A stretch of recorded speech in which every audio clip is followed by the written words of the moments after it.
comes to a problem of an emergency thing, they're ready to condemn things, but they should start reaching out ahead of time, and I think this facility is here to do so.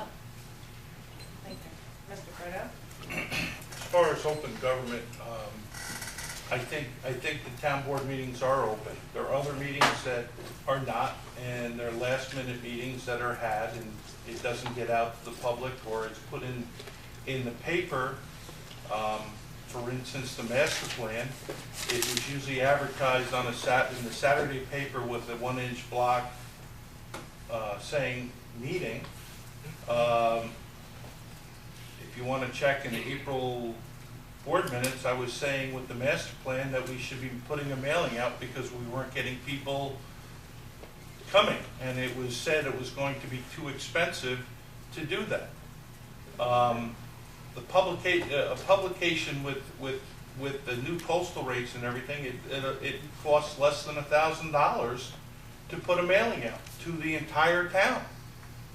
And as far as the master plan goes, we had a $50,000 grant, and they couldn't spend $1,000 to let people and get people to know actually what's going on. I am very leery of the master plan because it's only been a select few that have done it. We, at the first meeting, the charrette, we had between 20 and 25 people. We had 20 people sign in, and my notes say 25. But, so we had some people that did not sign in. It's not advertised, and I don't, on the other hand, it's the public's fault for not coming because there are set board meetings and they can look on the internet to see when it is.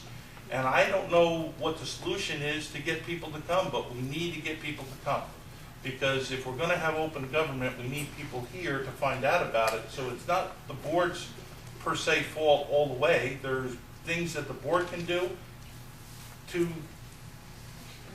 I hate that pink card. We have open meetings all the time. There's no secret meetings. I've never been to one, never heard of one. I think the internet getting up and running in the next 2 or 3 weeks will help a great deal. Everybody can get on there and find out what's going on. The minutes will be on there. Everything that we do will be on that internet. Even forms that we need to fill out for planning or zoning or anything will be on the internet. And that would help a lot. Notices for our meetings will be there. So there's not much more we can do. I mean, sending out cards costs money, and everybody wants to cut money.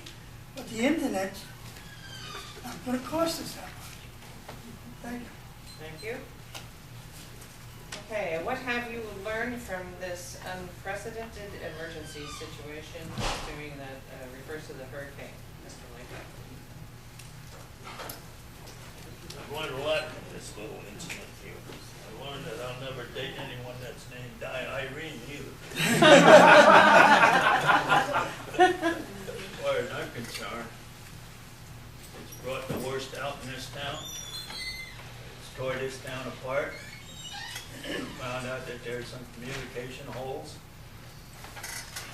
where you don't have power and you don't have phone, you're in trouble. So we have to go to them, like Cindy says, the internet and play that game. But as far as people not being able to get what they wanted, all they had to do was reach out. And if they couldn't get across the stream, and of course the road was washed out for a week or so, we couldn't get to them either. So it was just one of those things. Catastrophe is a catastrophe. I know my house was out of power for 10 days. Other people living longer than that over in Acorn Hill in that area. But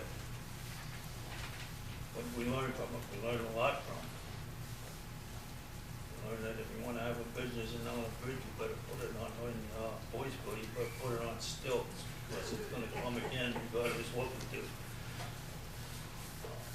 It's just an unfortunate that it brought out the worst in everybody, to be honest. Mr. Wright? Yes. Ms. Winnie? I don't think it's just the town board or the town officials that have learned that there needs to be improvements on emergency ways.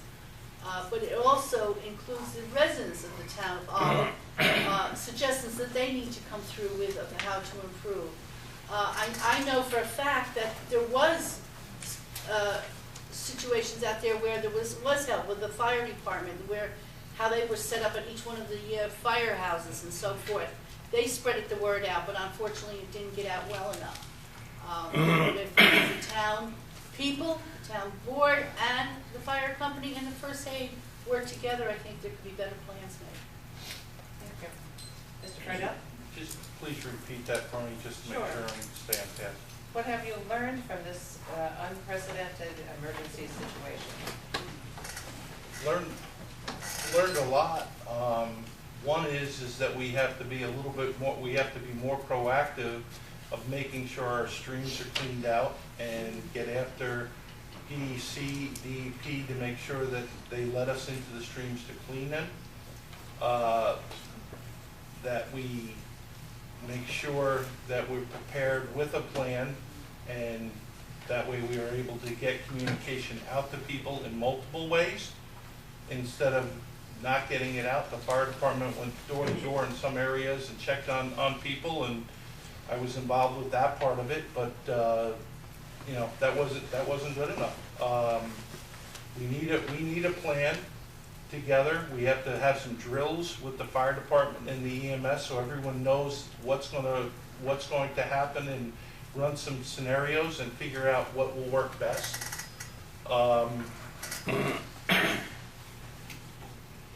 You know, as far as this storm ripping the town apart, it is, because people are playing the card that if the town will clean up the streams.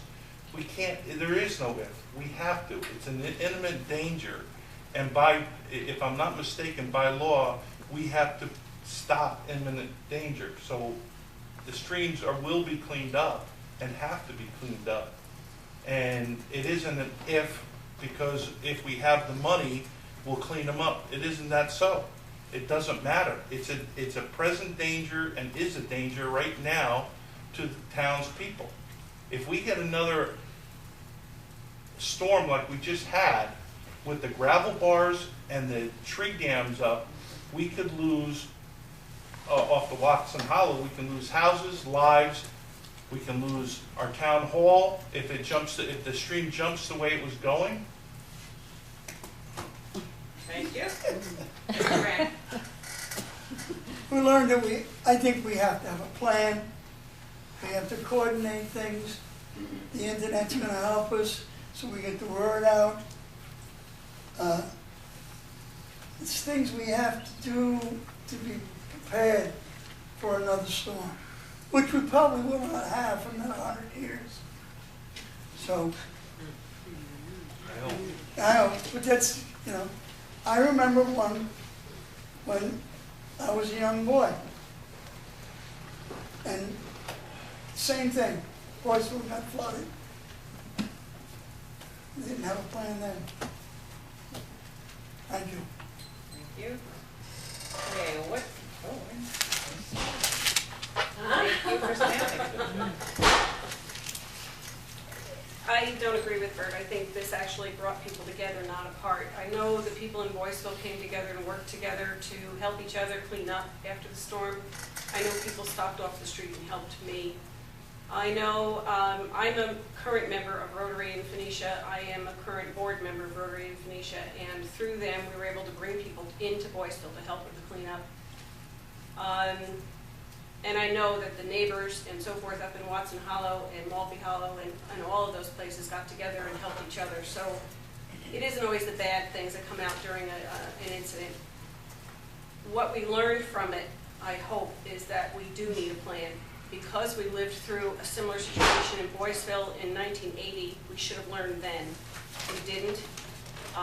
It should have been, there should have been a plan in place. There should have been back in 2000. There should have been now.